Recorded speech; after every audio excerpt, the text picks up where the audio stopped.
Hello दोस्तों, कैसे हो आप सभी के सभी and welcome back to my YouTube channel Ajay Negi UK 11।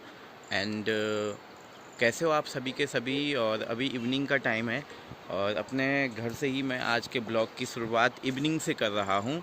दोस्तों, आजकल एक बहुत बड़ा मुद्दा और एक बहुत बड़ी समस्या वनाग्नि है। वनों में अग्नि यानी जंगलों में आग किस तरीके से जंगल तहस नहस हो रहे हैं। और ये केवल एक चमोली ज़िले की प्रॉब्लम नहीं है, ये पूरे उत्तराखंड में, स्पेशली अल्मोड़ा की हमने खबर सुनी। चमोली में जंगल धधक रहे हैं। अब आपको दिखाता हूँ मैं। सामने आप देख सकते हो, ऊपर जंगल है, गांव है, उसके ऊपर जंगल है।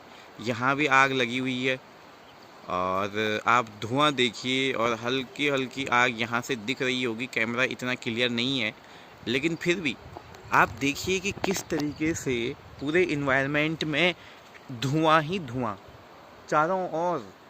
और अभी एक आध दिन पहले तक तो बिल्कुल ही विजिबिलिटी बहुत कम हो रखी थी। किस तरीके से जंगलों में आग लगाई जा रही है और कौन इसके लिए जिम्मेदार है, मैं कई बार इस मुद्दे को उठा रहा हूँ अपने YouTube चैनल के माध्यम से। दोस्तों, कहते हैं कि जो जंगल हैं उनको ग्रीन गोल्ड कहा जाता है, सोने के समान। मतलब जंगलों से हमें जो चीज़ प्राप्त होती है वो बेशकीमती चीज़ें हैं और ये हमारी प्राकृतिक धरोहर है, हमारे देश की पहचान है। जंगल, ज़मीन, जल। तो आप देखिए कि कितना नुकसान हो रहा है इससे।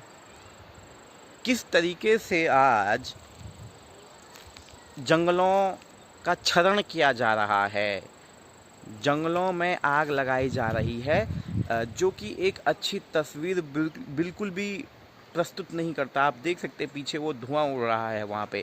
लेकिन असल मुद्दा ये है कि कौन है ये लोग जो इस तरह की हरकतें कर रहे हैं। आज भी समाज में कई लोग प्रकृति के दुश्मन बने बैठे हुए हैं, अपने निजी स्वार्थ के लिए, अपने निजी फायदे के लिए जंगलों में आग।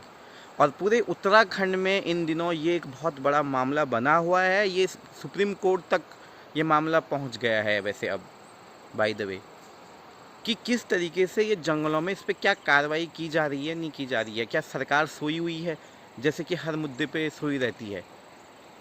अब हम कहते हैं ना, धरातल पे ये चीज़ें हो रही है, ये विकास हो रहा है, ये नहीं हो रहा है। तो ये विकास है जंगलों का। जंगलों का तो क्षरण किया जा रहा है। जंगल हमारे जो है एक धरोहर है। देखो, प्रकृति है ये चीज़। प्रकृति को नष्ट किया जा रहा है, प्रकृति के दुश्मन बने हैं ऐसे लोग। और अभी कुछ खबर हमने ये भी सुनी कि यहीं पर जो है कुछ लोग पकड़े भी गए, प्रकृति के दुश्मन पकड़े गए, कुछ जो जंगलों में आग लगा रहे थे और पकड़े गए। तो अब उन पर तो मेरे हिसाब से बहुत कड़क कार्रवाई की जानी चाहिए, ऐसे लोगों पे कड़क से कड़क। क्योंकि जब तक सरकार और जब तक शासन प्रशासन मतलब इस पर कार्रवाई नहीं की जाएगी ना ऐसे लोगों पे, तब तक लोगों को ये चीज़ बहुत इजी लगेगा। ओहो, मर्जी जब मर्जी आए तब सिगरेट पियो, फेंक दो सिगरेट, माचिस जलाओ, फेंक दो माचिस जहाँ कहाँ।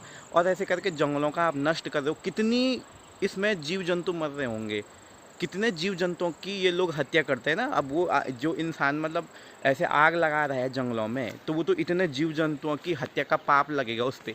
इतने जीव जंतु होते हैं जिसमें पक्षी हैं, जानवरों का मैं कुछ एक वीडियो देख रहा था, किस तरीके से कई जानवर जल गए उसमें।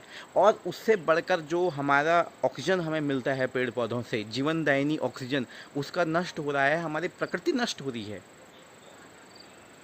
हम जिस प्रकृति की गोद में रहते हैं, खेलते हैं, घूमते हैं, फिरते हैं, जो हमारे लिए एक वरदान समान है, उसका क्षरण किया जा रहा है। तो ऐसे लोगों के खिलाफ सख्त से सख्त कार्रवाई जरूर की जानी चाहिए। अभी मैंने संज्ञान में ये बात आई कि कुछ लोगों को धरा गया पुलिस के द्वारा, यहीं अगल बगल कहीं रुद्रप्रयाग के आसपास, और कोई पौड़ी का भी उसमें कुछ लोग थे। तो जो भी है, 5 लोगों की तो इसमें मौत हो गई है। वैसे इस वनाग्नि के कारण 5 लोग इस आग के चपेट में आ गए हैं। अब कौन है इसका जिम्मेदार? क्या शासन प्रशासन इसकी जिम्मेदारी लेता है या नहीं लेता है? वन विभाग, अब कर्मचारी हैं वन विभाग के, तो अब सैलरी तो उनको पूरी ही मिलती है, लेकिन क्या वो लोग, अब इसमें एक रिस्पॉन्सिबिलिटी किसकी है? मतलब अब वो लोग भी क्या करें, मतलब यहाँ तो प्रकृति के कैसे दुश्मन बैठे हुए हैं, जो खुद जिनकी सोच मर गई है, जिनका विवेक जागता नहीं है, मतलब जो समझते ही नहीं है ना, मतलब उनके लिए ये जंगल में आग लगाना ऐसा है कि बस बहुत इजी है। अपने घर के आसपास हम अगर कोई चीज़ करेंगे, हमारे घर के आसपास कोई आग लगाएगा तो हमें कैसे लगेगा? हम तो वहाँ बहुत बड़ी कार्रवाई करने के लिए तैयार हो जाएंगे। लेकिन जो है इस तरीके से प्रकृति को आप नष्ट कर रहे हो, उस पर बेफिक्र अब कौन है शासन प्रशासन, ऐसे लोगों मेरा तो यही है निवेदन कि एक इसका मतलब एक सर्वे, एक इसकी जांच पड़ताल होनी चाहिए। ये हर बार का यही होता है उत्तराखंड में, हर बार की कहानी है ये, केवल इस बार की कहानी नहीं है ये सालों साल की कहानी है। जैसे गर्मी होती लोग आग लगाने लग जाते हैं।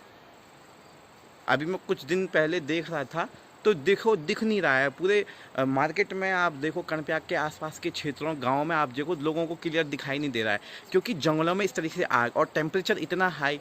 स्पेशली वो लोग जो फिजिकली अनफिट हैं, जिनको सांस लेने में ऑलरेडी कोई मरीज लोग हैं, पेशेंट हैं दमा के, सांस लेने में जिन लोगों को मतलब उस तरीके के जो मरीज हैं, तो उनके लिए तो जीना दुभर हो जाएगा भाई।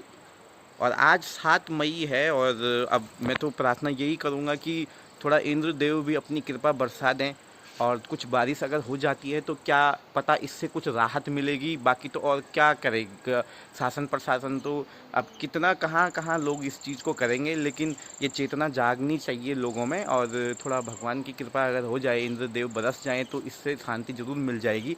वैसे वेदर फोरकास्ट के हिसाब से बताया ज़रूर गया था कि 7 मई से बारिश की एक पॉसिबिलिटी है। अभी थोड़ी देर पहले तक तो मुझे लग भी रहा था कि क्या पता कुछ बारिश आ जाए, लेकिन अभी बारिश आई नहीं। आपको भी दिखाता हूँ मैं मौसम।